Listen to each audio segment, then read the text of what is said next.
Hello everyone. Welcome back to another Commander review for Magic the Gathering. Today we are talking about the Bounteous, I'm so sorry, it's the Celestial Kirin. The Bounteous Kirin was the video prior to this one on the list. My apologies. The Celestial Kirin from the Saviors of Kamigawa set.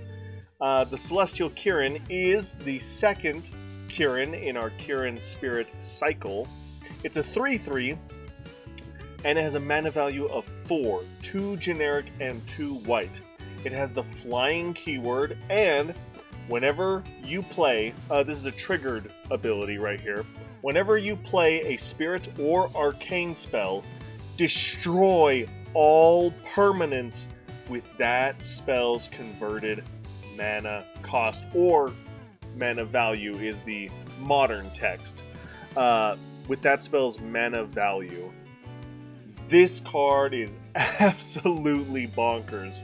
If you thought the Bounteous Kirin was nice because it was this fun, friendly, life-gaining mono-green commander, this one is sure to remove any of the friends you just previously made.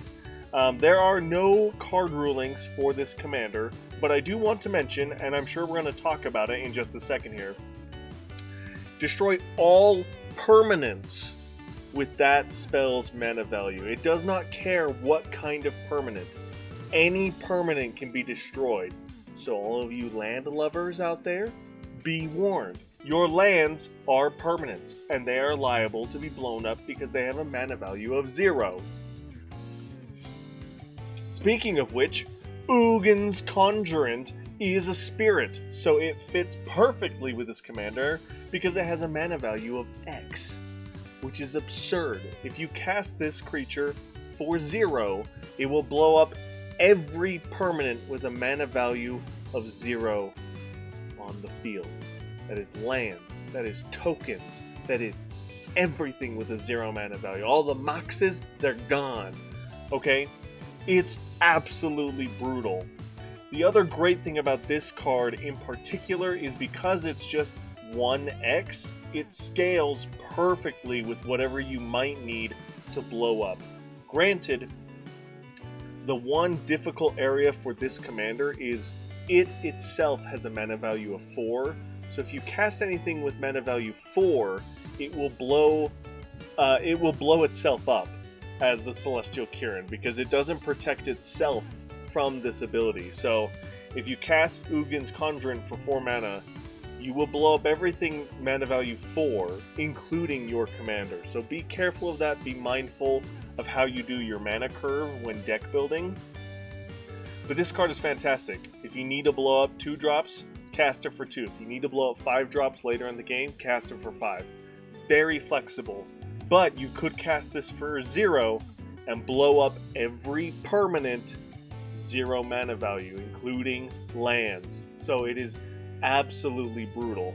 And just to kind of clarify on that, on the why it's able to blow up permanents with mana value 0, I'll give you the inverse example. If you ever played with a card called Sun Titan, which is a 6 mana value white giant, very popular in Commander.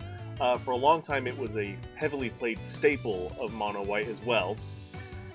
It has a triggered ability that whenever it enters or attacks, you can reanimate any permanent card from your graveyard with mana value 3 or less to the battlefield. Very, very cool card. And it is able to target lands in your graveyard and bring them into play because they are permanents with a mana value of less than 3, of 3 or less. They are specifically 0. So that's an inverse example of how this works. Lands don't have a mana value on them because they're just lands, they don't get cast. However, because they don't have a mana value on them, they're treated the same way as tokens. They have a 0 mana. Which is why most board wipes that care about mana value specify non-land permanents. This commander, however, the Celestial Kirin, does not specify non-land. So that's why you can play this for 0 mana and blow up the entire board. Speaking of blowing up the entire board, that is a very popular deck idea on EDH Rec. Spirit, arcane spells, blowing everything up over and over and over again. Just be mindful, if you do cast 4-drop spells, you will blow up your own commander, so you gotta be able to get it back into play somehow, which in mono white shouldn't be too hard. And then a fun, janky build-around idea, which honestly isn't too janky, it's just taking advantage of the things that white is good at, which is protecting its board state. Play with indestructible permanents, like the Darksteel cards.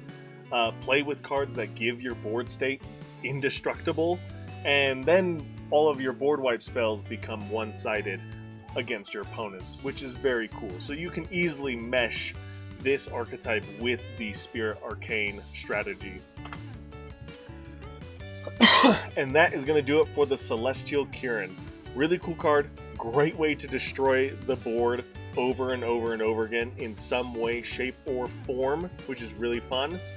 But bear in mind, you could blow up your own stuff if you're not careful, including your commander, and it is heavily dependent on spirits and arcane spells, so you are going to be leashed down to that specific archetype. With that said, this is a very popular commander to build around because of how powerful its triggered ability is, so there are surprisingly a lot of deck ideas around this commander. I think there was just exactly 11 deck ideas on EDH Rec when I was looking this card up, not to mention the fill your deck with a bunch of indestructible stuff strategy. So go ahead and check that out and build a fun deck for your play group to endure, I think would be the correct word for that. So thank you guys so much for watching. Let me know in the comments below if there's anything I missed or I did not talk about. And as always, I'll see you in the next one. Bye!